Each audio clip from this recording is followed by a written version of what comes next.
Cows, buffalo, people, we all want the same thing: comfort, peace, and a little bit greener pastures. But when that storm comes through, cows cling to comfort and still get caught in the storm. The buffalo turns into the storm and runs through it, and because of that, it gets through faster and stronger. The storm is coming, and nothing can stop it, whether you want to or not. Whether that's divorce, addiction, bankruptcy, loss of identity of some kind, we've all felt the storm. We've all seen it. So the real question is, are you going to face it like the cow, or are you going to face it like the buffalo? For years, I was the cow. I avoided pain, and I tried to numb it through drugs, alcohol, pornography, you name it, I tried to hide from it. I thought I could protect the image that I had built. Family man, provider, success story, until one day it all came crashing down. That was the day that I lost my wife, my kids, and eventually my job and my house. That day, I didn't just lose everything around me. I lost who I was because my entire identity was wrapped up in those things. It wasn't wrapped up in who I was. And I didn't know how to rebuild from there.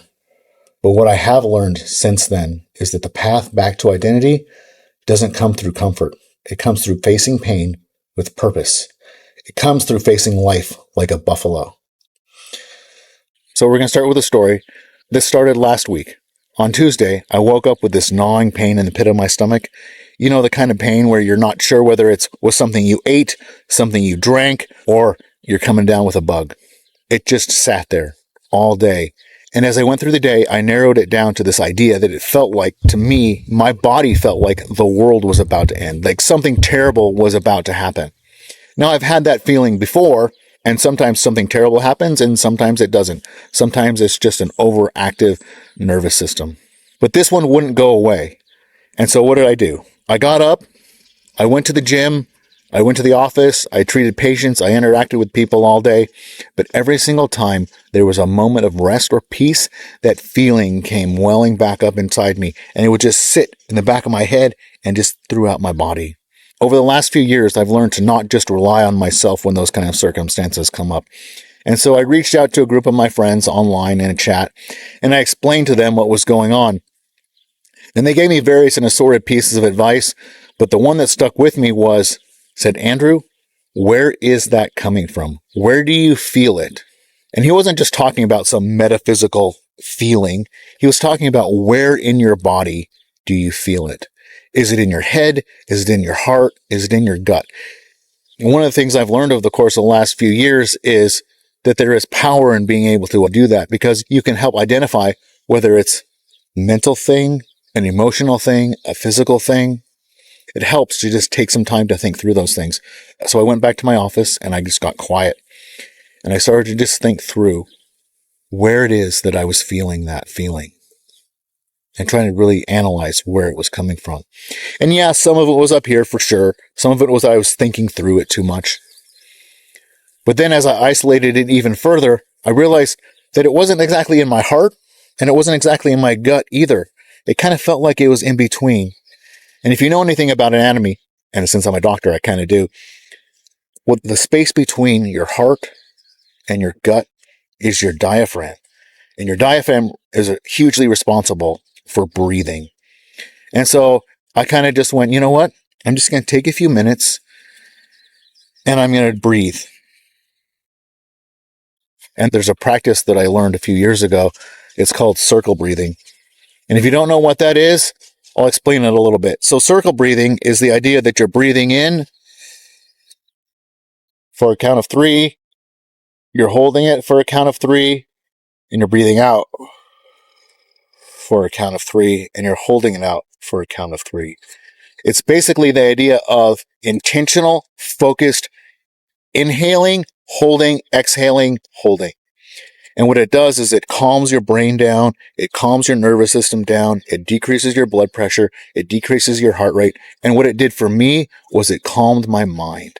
And I was able to start thinking through maybe where this feeling was coming from. And as I sat there thinking through that, and I did a couple minutes of this breathing, the thing that came to me is a thought process that I've had in the past before. This particular thought process often hits me when things either are going real well or things are about to crash out the bottom. Okay. This particular time right now, there's a lot of stuff that I've got going on that's really good. I'm getting ready to launch a website. My chiropractic practice is taking off. I've got all these good responsibilities. I feel like I've got a lot of momentum in my life. This seems like a theme. I get a lot of stuff going on, but it felt like things were moving in a good, healthy direction. And that often in my past has triggered a subconscious panic mechanism. I like to stay at a nice mediocre state because no one pays attention to me when I'm in a nice mediocre state. Because I'm not too high and I'm not too low, everyone mostly leaves me alone. And I don't like it when people look at me too close. If I'm starting to crash out the bottom, I feel like people start to look and they start to poke and they start to make suggestions and they start to analyze my actions and they're looking at me more deeply. If I start to do well, I also feel that people start to look at me because now their expectations are higher. So now they're looking to me for an example. So now they're going to analyze me. And eventually, whether I'm in that high spot, whether I'm in that killing it spot, or whether I'm crashing it spot, I feel like if people look too close, they're going to find out that I'm some kind of an imposter, that I'm not really who I put off to be. So I wrestled with this feeling kind of all day. And it didn't feel the same, but it felt kind of like that. After I analyzed it and identified what it was, I was able to kind of put it to the side. Yes, that feeling was still there, but I was able to go throughout the rest of my day. It wasn't until the next morning that I sat down and I started to journal and I wrote the date in my journal. And it was April 9th. Now, if you know anything about me, you know that April 9th was the day that my life fell apart. April 9th, I woke up and I left my house with my American dream intact. I had 3 beautiful children. I had a wonderful wife. We lived in a brand new 3-bedroom house in a gated community with 2 cars in the garage, and I was making almost $100,000 a year back when that actually meant something. I had the American dream, and that's where I talk about. That's what my identity was wrapped up in. Well, by the end of that day, the nightmare had begun. My kids had been taken by CPS. My wife was arrested and in jail. And there I was at home, all alone. So here I was writing in my journal, April 9th, and it all hit me. April 8th, the day before, when I woke up with that sense of doom in the pit of my stomach, that was my body reminding me of something that my brain had forgotten. You see, for years, April 8th, April 9th would come around and I would know what day it was. That day, it would consume me. And I would spend all day and I would cry and I would weep and I would mope around and I wouldn't be able to function. I'd be so up in my feelings that I wasn't even able to live my life. The same thing would happen when I would walk by the cereal aisle and I would see my kid's favorite cereal at the grocery store, or to walk by the toy section at the toy store and I'd see a toy that reminded me of my kids. Everything was a trigger. Everything reminded me of my kids, watching moms and dads play in the park, watching little girls in their ballet recitals or kids playing t-ball. All of it triggered me to these almost paralyzed moments, and I didn't know how to cope. And so I would run away from the pain each and every single time. I avoided places, I avoided feelings, I avoided whole sections of my life. And every year on that day, and each of my kids' birthdays and my anniversary and all of these days, these anniversaries haunted me each and every single year. And so men, while it's important, while there is some value in identifying triggers and there is some value in identifying personality traits and giving yourself labels for certain things, the real power. So first of all, that awareness is only step one. Actual healing takes action. Actual healing means taking those words that you've identified yourselves at and being able to flip your identity, to change your identity to something else, because you're not stuck. Just because you're that way now doesn't mean you're going to be that way forever. That's one of the things that I help men walk through. I walk through it myself. My pastor and my sponsor helped me walk through it, and I've helped other people walk through the same thing. You could say that awareness is recognizing that the storm is coming. Cows recognize that the storm is coming and they turn and they run away from it. Buffalo see that storm coming and they turn and they face and they walk into that storm. And that's how we get stronger. That's how we rebuild our identity, is walking into that storm So for years, that bugged me. For years, like those days, those moments would send me crashing. And then I remember one day sitting in my office. It was probably April 9th, a couple years ago, or one other day, one of my other many anniversaries that used to trigger me. And I remember that particular day, and I remember sitting in my office and I was just crying. I was a mess. I was a wreck. I wasn't getting anything done. I had patients waiting. I had charts piling up, all of it. And I was sitting in my office paralyzed by the idea of this pain. And that's when I decided I couldn't allow that pain to continue to own me. And as long as I kept running away from it, as long as I kept running away from that storm, that pain owned me. Because it was going to catch me. It always did. And that's when I decided that rather than running away from that pain, I was going to turn and I was going to face into it. And I was going to acknowledge it, and I was going to give it its place, and I was going to give it its space.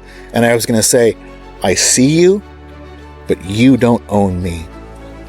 You don't get to control how I respond the rest of my day. You don't get to take my whole day. So I literally remember picturing it in my mind and looking that pain right in the eyes, and I named it, and I said, this is that pain of me missing my kids. I said, you have X amount of minutes, you have 3 minutes, you have 5 minutes, whatever it was. I gave it its space, and I looked it in the eye, and I said, all right, now we're done. And now I have shit to do. Now I got to go take care of some stuff. And I got up and I went and took care of patients, and I got those charts done, and I got the paperwork done, and I got everything taken care of for the rest of the day. And I owned the rest of that day because I turned and looked at that pain, because I turned and faced it, and I owned it, and I gave it its space, and I didn't run from it. So men, maybe you have a date that haunts you. Maybe you have a person that you avoid, or a street that you won't drive down, or a conversation that you won't have. It doesn't mean you're weak. It doesn't mean you're broken. It means you're human and you're not alone. Because I just acknowledge that I experienced the same thing as you. You are not alone. The pain won't kill you, but avoiding it will. At some point, you will have to face it. So why don't you make it intentional and face it on your terms rather than its terms? Because that's how we win, and that's how we get better, and that's how we grow, and that's how we find our identity again. Facing the pain isn't going to kill you, but avoiding it is going to kill you, even if it happens slowly. So where does your pain live? Take a moment. When you feel it coming, sit with it, identify it, speak to it, say, I see you, but you don't own me. And if you're ready to stop running, if you're ready to start rebuilding your identity, comment below, rebuild, or send me a DM. And I will be more than happy to reach out and help you. If I can make it through this, because my life was a bigger mess than yours, probably, but if I can make it and there's nothing special about me, then I can show you the way out too.